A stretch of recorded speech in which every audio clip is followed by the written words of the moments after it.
99.9% 일치합니다. 의사의 말에 재벌 회장 정나윤은 그 자리에서 무너졌습니다. 26년 전 유괴되었다고 믿었던 딸이 살아있었던 것입니다. 그것도 얼어붙은 항구에서 떠돌던 고아로. 모든 것은 그가 주운 낡은 보석함 하나에서 시작되었습니다. 하지만 이 기적 같은 재회를 방해하는 음모가 있었습니다. 이 이야기가 궁금하시다면 좋아요와 구독 버튼을 눌러주세요. 여러분의 관심이 더 좋은 이야기를 만드는 힘이 됩니다. 그럼 지금부터 한겨울 인천항에서 시작된 기적 같은 이야기 함께 들어보시겠습니다. 한겨울 인천항의 밤은 칼날처럼 차가웠습니다.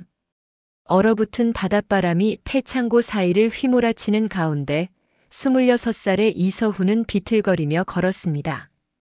며칠째 제대로 먹지 못한 탓에 다리에 힘이 들어가지 않았습니다. 찢어진 패딩 사이로 스며드는 냉기가 뼛속까지 파고들었습니다. 오늘도 아무것도 못 구했네. 서훈은 쓴웃음을 지으며 녹슨 컨테이너에 기대어 섰습니다. 고아원을 나온 지 벌써 8년. 정착할 곳을 찾지 못한 채 이곳저곳을 떠돌았습니다. 일용직 일자리마저 구하기 힘든 요즘 그는 하루하루를 버티는 것만으로도 벅찼습니다. 그때였습니다. 컨테이너 뒤편 쓰레기 더미 사이에서 묘한 광택이 눈에 들어왔습니다. 서훈은 천천히 다가가 그것을 집어들었습니다. 손바닥만 한 목재 보석함이었습니다. 표면은 낡았지만 정교한 조각이 새겨져 있었습니다. 분명 값비싼 물건이었습니다. 누가 버린 건가? 떨리는 손으로 보석함을 열자 서훈은 숨을 멈췄습니다. 안에는 거액의 현금 대신 빛바랜 병원 기록지와 작은 발 도장이 찍힌 증명서 그리고 금빛 레터링이 새겨진 유아용 팔찌가 들어 있었습니다. 팔찌에는 라이라는 이름이 선명했습니다. 서후의 가슴이 먹먹해졌습니다. 이것은 누군가의 소중한 기억이었습니다. 돈이 아닌 사랑의 흔적이었습니다. 이걸 가지면 안 돼. 고아원 시절 원장님의 목소리가 귓가에 맴돌았습니다. 서후야, 남의 아픔은 절대 건드리지 마라. 그게 너를 지키는 길이다. 서후는 보석함을 꼭 쥐고 인근 보안초소로 향했습니다. 저 이걸 주었는데요. 보안팀장은 서후를 위아래로 훑어보더니 냉소를 지었습니다. 주었다고? 너 신분증 있어? 서후는 고개를 숙였습니다. 없습니다. 분실해서 이런 걸 주었다고. 의심스러운데? 팀장은 곧바로 서후를 절도 용의자로 취급하며 경찰에 신고하려 했습니다. 서후는 억울함에 목이 메었습니다. 선의로 돌려주려 했을 뿐인데 또다시 세상은 그를 범죄자 취급했습니다. 바로 그때 초소문이 격렬하게 열렸습니다.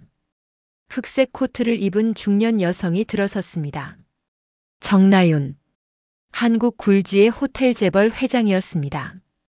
그녀의 뒤로 비서와 경호원들이 급히 따라 들어왔습니다. 보석함이 어디 있습니까? 라윤의 목소리는 떨렸습니다.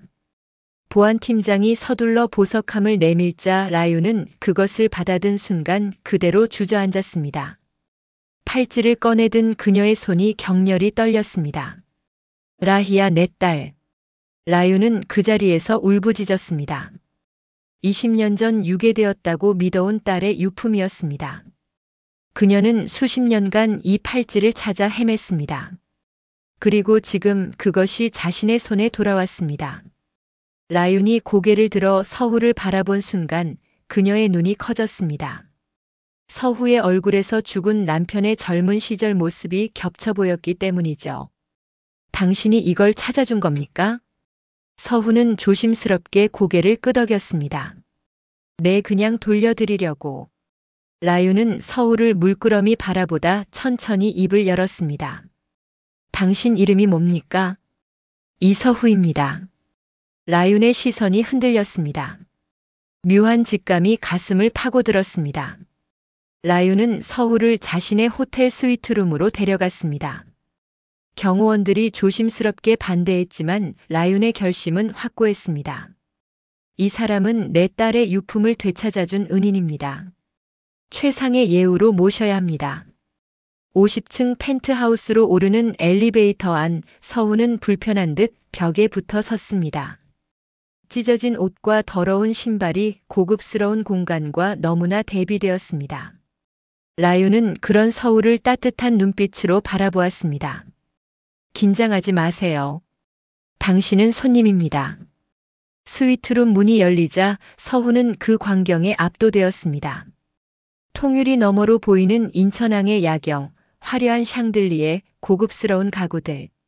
서훈은 평생 이런 곳과는 무관한 삶을 살아왔습니다. 라윤은 비서에게 지시했습니다. 따뜻한 식사를 준비해 주세요. 그리고 깨끗한 옷도요. 서훈은 황급히 손을 저었습니다. 아닙니다, 회장님. 전 괜찮습니다.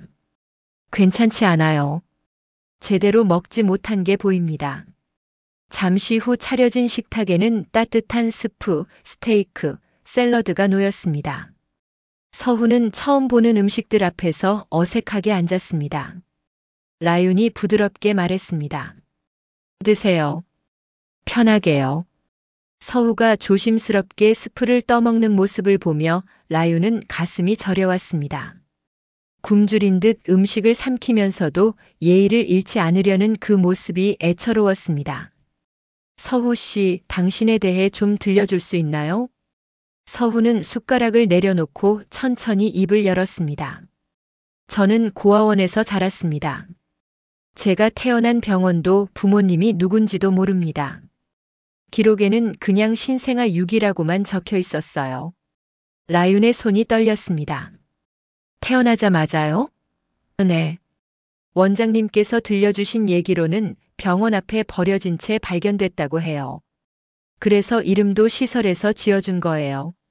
라윤은 서후의 얼굴을 자세히 들여다보았습니다. 죽은 남편 강민준의 젊은 시절과 너무나 닮아 있었습니다. 날카로운 턱선, 깊은 눈매, 심지어 말투까지. 우연치고는 너무 완벽히 닮은 모습이었습니다. 몇 살이세요? 26살입니다. 라윤의 심장이 쿵 내려앉았습니다.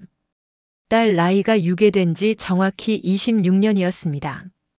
서후 씨, 혹시 당신 생일이 언제인가요? 정확히는 모르지만 기록상으로는 2월 14일입니다. 라윤은 숨을 삼켰습니다.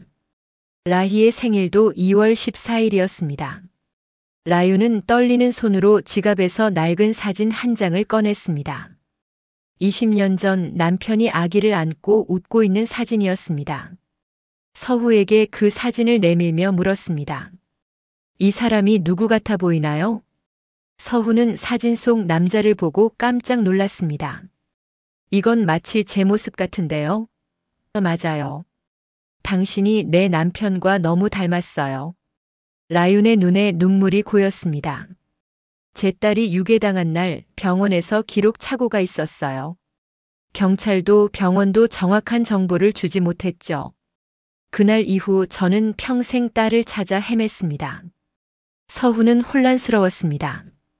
그게 저와 무슨 상관이 모르겠어요. 하지만 이건 단순한 우연이 아닌 것 같아요. 라윤은 서후의 손을 꼭 잡았습니다. 서후 씨, 부탁이 있어요. 혹시 저와 유전자 검사를 받아주실 수 있나요? 서후는 망설였습니다. 평생 부모에게 버림받았다고 생각하며 살아왔습니다. 갑자기 나타난 재벌 회장이 자신을 딸일지 모른다고 말하는 상황이 현실 같지 않았습니다. 하지만 라윤의 눈빛은 진심이었습니다. 절박함과 희망이 뒤섞인 그 눈빛을 외면할 수 없었습니다. 알겠습니다. 검사 받겠습니다.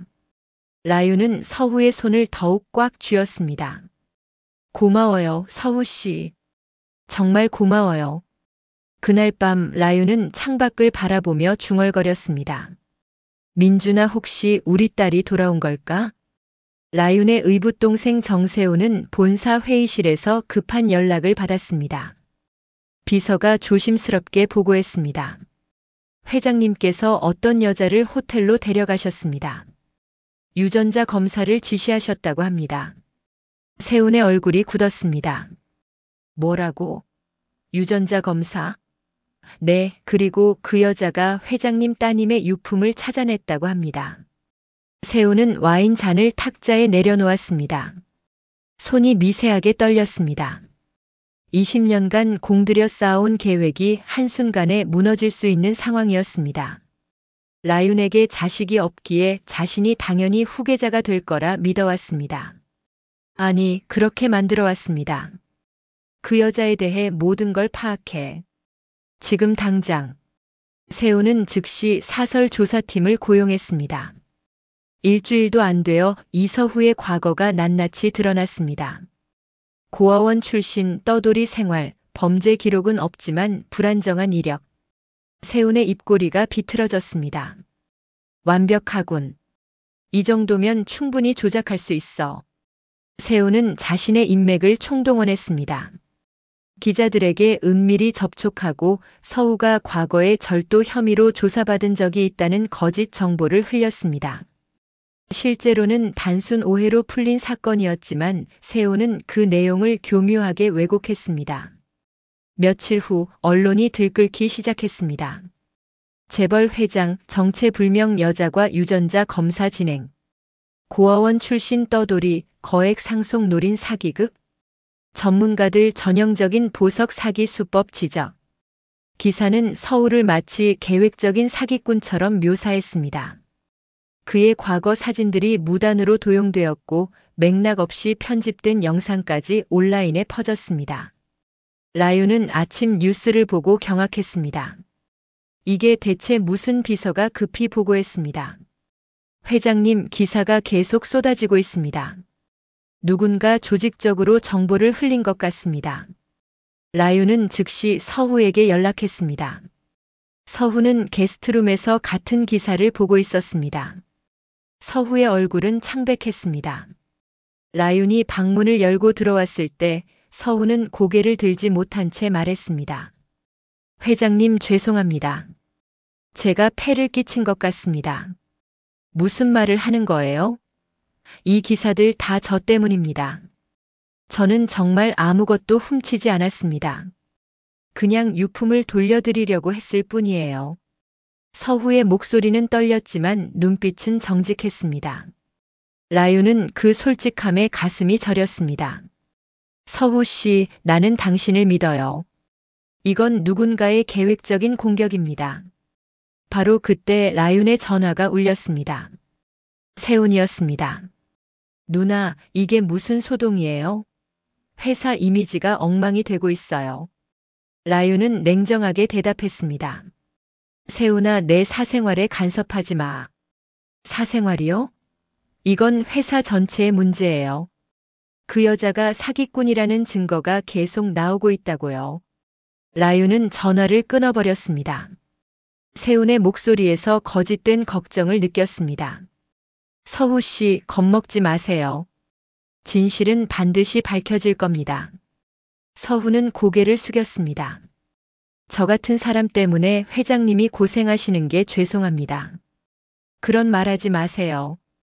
당신은 잘못한 게 없어요. 라윤은 서후를 바라보며 다짐했습니다. 이 아이가 내 딸이든 아니든 진실을 밝혀낼 거야.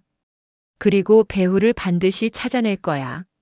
한편 세훈은 사무실에서 비웃음을 지었습니다. 정나윤, 아무리 버텨봐야 소용없어. 여론은 이미 내 편이야. 그러나 세훈은 몰랐습니다. 라윤이 단순히 감정에 휘둘리는 사람이 아니라는 것을. 그녀는 이미 반격을 준비하고 있었습니다. 라윤은 26년 전 기록을 다시 뒤졌습니다. 딸 라이를 출산했던 병원, 그날의 담당 의사. 모든 것이 묘하게 흐릿했던 기억들이 되살아났습니다. 출산 직후 혼란스러웠던 상황, 갑자기 사라진 아기, 그리고 병원 측의 애매한 설명들. 당시 분만 담당 의사를 찾아야 해. 라윤은 비서를 통해 은퇴한 산부인과 의사 박민규의 행방을 추적했습니다. 그는 10년 전 은퇴한 후 경기도 외곽의 작은 마을에서 조용히 살고 있었습니다. 라윤이 박민규의 집 앞에 도착했을 때 노인은 마당에서 화초를 가꾸고 있었습니다. 라윤을 본 순간 박민규의 얼굴이 하얗게 변했습니다. 정 회장님? 박 선생님 오랜만입니다. 꼭 여쭤볼 게 있어서 찾아왔습니다. 박민규는 떨리는 손으로 물뿌리개를 내려놓았습니다. 안으로 드시죠. 낡은 거실에 마주 앉자 라윤은 단도직입적으로 물었습니다. 26년 전 제 딸 라희의 출산 당일 무슨 일이 있었습니까? 박민규는 한참을 침묵했습니다. 그의 손이 떨렸고 이마에 식은땀이 맺혔습니다. 선생님, 제발 진실을 말씀해 주세요. 제 딸이 정말 죽은 겁니까? 박민규는 고개를 떨구었습니다. 수십 년간 가슴에 묻어둔 죄책감이 그를 짓눌렀습니다. 그는 떨리는 목소리로 입을 열었습니다. 회장님 용서하십시오. 저는 평생 이 죄를 짊어지고 살았습니다. 무슨 말씀이신가요? 따님은 죽지 않았습니다. 라윤의 눈이 커졌습니다. 뭐라고요?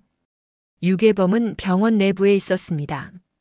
그날 신생아실에서 따님이 사라졌을 때 저는 이미 알고 있었습니다.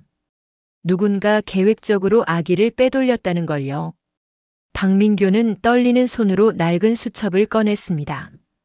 저는 모든 걸 기록했습니다. 증거를 남겨야 한다고 생각했어요. 하지만 저는 겁쟁이였습니다. 왜 말씀하지 않으셨습니까? 왜? 라윤의 목소리가 떨렸습니다.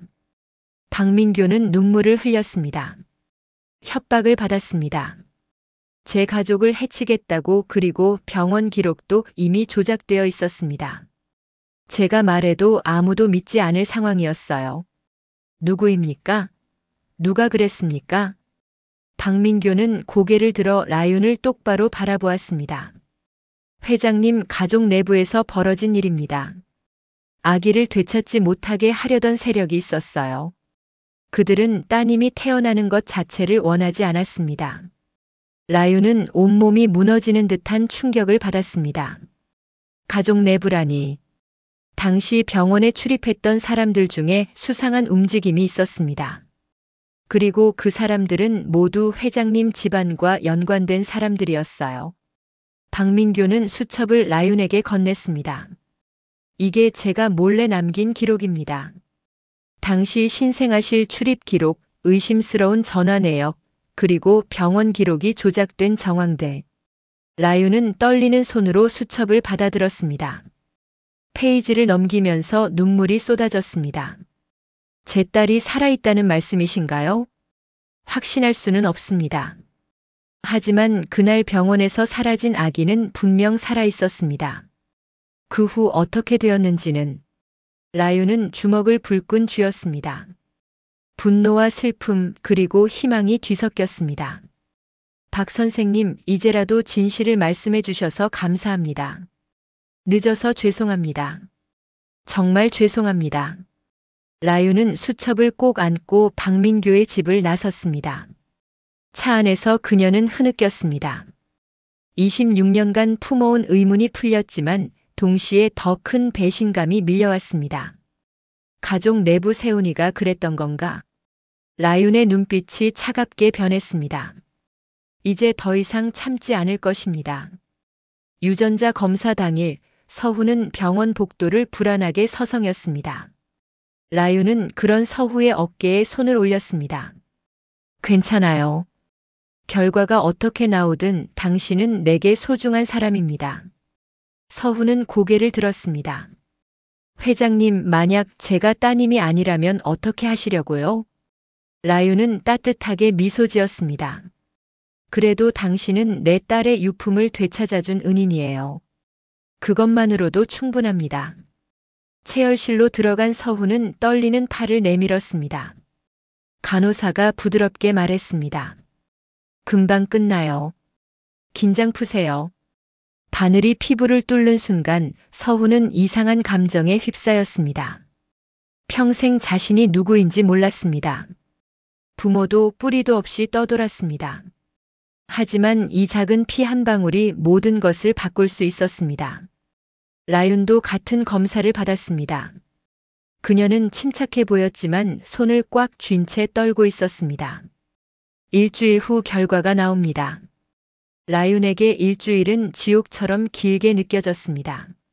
서훈은 호텔 객실에 머물며 불안한 시간을 보냈습니다.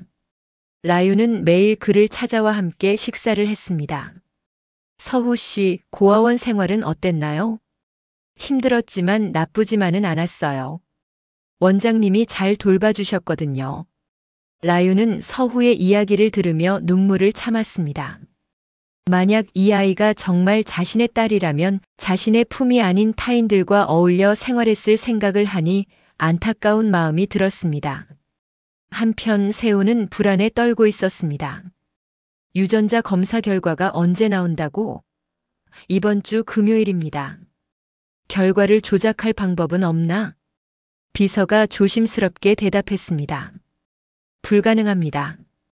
회장님께서 직접 신뢰하는 병원을 선택하셨고 이중 확인 시스템까지 갖췄습니다. 세훈은 책상을 내리쳤습니다. 젠장. 드디어 결과가 나오는 날이 왔습니다. 라윤과 서훈은 병원장실에 나란히 앉았습니다. 병원장은 봉투를 천천히 열었습니다. 그의 표정이 미묘하게 변했습니다. 결과를 말씀드리겠습니다. 라윤의 심장이 미친 듯이 뛰었습니다. 서후도 주먹을 꽉 쥐었습니다. 모자 확률 99.9%입니다. 순간 시간이 멈춘 듯 했습니다. 뭐라고요? 라윤의 목소리가 떨렸습니다. 이서우 씨는 정나윤 회장님의 친자녀가 확실합니다. 추가 검사까지 진행했고 모든 결과가 일치합니다. 라윤은 그 자리에서 무너졌습니다. 울음이 터져 나왔습니다. 라희야, 내 딸이 살아있었구나. 서훈은 멍하니 앉아 있었습니다. 현실이 믿기지 않았습니다. 자신에게 엄마가 있다니. 그것도 이렇게 자신을 찾아 헤맨 엄마가. 라윤은 서훈을 끌어안았습니다. 미안해. 내 아이 엄마가 너를 지키지 못해서. 서훈은 처음 느껴보는 따뜻한 품에 조용히 울음을 터뜨렸습니다. 26년간 얼어붙었던 마음이 녹아내렸습니다. 엄마. 그 한마디에 라윤은 더욱 세게 서울을 안았습니다.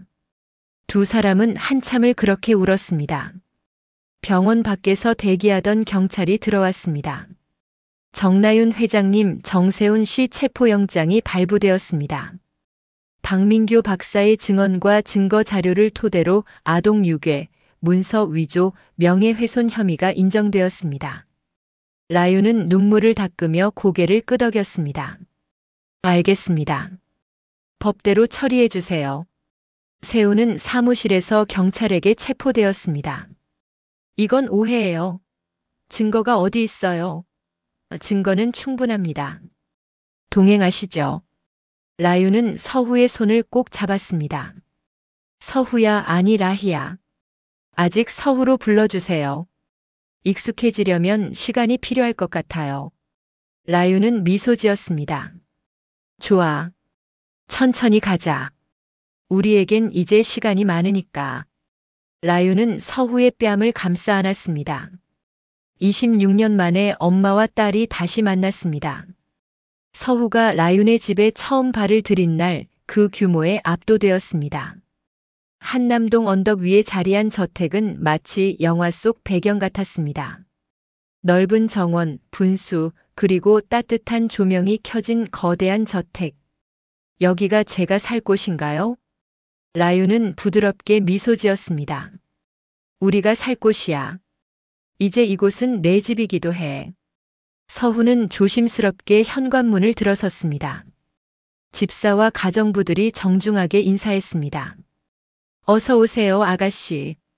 서훈은 당황스러웠습니다. 아닙니다. 저는 그냥. 라윤이 웃으며 말했습니다. 익숙해지는데 시간이 걸릴 거야. 천천히 해. 라윤은 서훈을 2층으로 안내했습니다. 복도 끝에 있는 방문을 열자 서훈은 숨을 멈췄습니다. 넓은 침실, 책장, 책상, 그리고 커다란 창문 너머로 보이는 서울 야경. 평생 좁은 공간에서 살았던 서우에게는 꿈 같은 광경이었습니다. 이 방은 원래 내 방으로 준비했던 곳이야. 라윤의 목소리가 떨렸습니다. 26년 전 내가 태어나고 집에 올 날을 기다리며 준비한 방이었어. 그 후로도 계속 그대로 둬왔어. 언젠가 내가 돌아올 거라는 희망을 버릴 수 없었거든. 서훈은 방 안을 천천히 둘러보았습니다. 벽 한쪽에는 아기 옷들이 유리장 안에 정성스럽게 보관되어 있었습니다. 작은 신발, 담요 그리고 장난감들. 모두 한 번도 사용되지 않은 채 세월만 쌓인 것들이었습니다. 엄마, 울지 마. 이제 내가 돌아왔잖아. 며칠 후 라윤은 서우를 위한 작은 생일 파티를 준비했습니다. 내 생일이 2월 14일이지? 아직 멀었지만 그동안 한 번도 제대로 축하받지 못했을 것 같아서. 저녁이 되자 식탁에 케이크가 놓였습니다. 서훈은 생일 케이크를 받아보는 것이 처음이었습니다. 촛불이 켜지고 라윤이 노래를 불렀습니다. 생일 축하합니다. 생일 축하합니다. 사랑하는 우리 서후 생일 축하합니다. 서후의 눈에 눈물이 고였습니다. 저 처음이에요. 생일 축하받는 게. 라윤도 눈물을 참지 못했습니다. 앞으로는 매년 축하해 줄게. 내가 놓친 26년을 천천히 채워가자. 서훈은 촛불을 끄며 소원을 빌었습니다. 이 행복이 꿈이 아니길. 케이크를 자르고 나서 라윤은 서우를 서재로 안내했습니다. 보여줄 게 있어. 벽 한쪽에는 액자가 걸려 있었습니다. 서우가 발견했던 그 유아용 팔찌와 발 도장이 찍힌 병원 기록이 정성스럽게 보존되어 있었습니다. 내가 찾아준 이것들 덕분에 우리가 다시 만날 수 있었어. 이건 우리의 기적이야. 서훈은 액자를 물끄러미 바라보았습니다. 제가 그날 항구에서 이걸 그냥 지나쳤다면. 하지만 넌 그러지 않았어. 착한 마음을 가진 내가 돌려주려고 했고, 그래서 우리가 만났어. 라윤은 서후의 손을 잡았습니다. 서후야, 너는 도망치지 않아도 돼. 더 이상 혼자가 아니야. 서후는 고개를 끄덕였습니다. 저도 이제 도망 안 갈게요. 여기서 살아볼게요, 엄마. 라윤의 눈에서 눈물이 흘렀습니다. 고마워. 정말 고마워. 그리고 서후가 조심스럽게 말을 이었습니다. 어머니께 제대로 인사하고 싶어요. 그동안 저를 포기하지 않고 찾아주셔서 감사합니다. 서후는 깊게 고개를 숙였습니다. 라윤은 그런 서우를 일으켜 세우며 꼭 안았습니다. 이제야 우리 잃어버린 시간을 되찾을 수 있겠구나. 두 사람은 창가에 나란히 섰습니다. 창밖으로 서울의 불빛이 반짝였습니다. 서훈은 처음으로 마음 깊은 곳에서 평화를 느꼈습니다. 26년간 방황했던 삶이 드디어 안식처를 찾았습니다. 더 이상 추위에 떨지 않아도 되고 배고픔에 시달리지 않아도 되며 무엇보다 혼자가 아니었습니다. 어머니, 앞으로 잘 부탁드립니다. 나야말로. 우리 함께 행복하자, 서후야. 그날 밤 서후는 처음으로 편안하게 잠들었습니다. 부드러운 침대, 따뜻한 이불, 그리고 자신을 기다려준 어머니가 있는 집에서 라윤은 서후의 방문 앞에서 한참을 서 있었습니다. 26년을 기다린 보람이 있었습니다.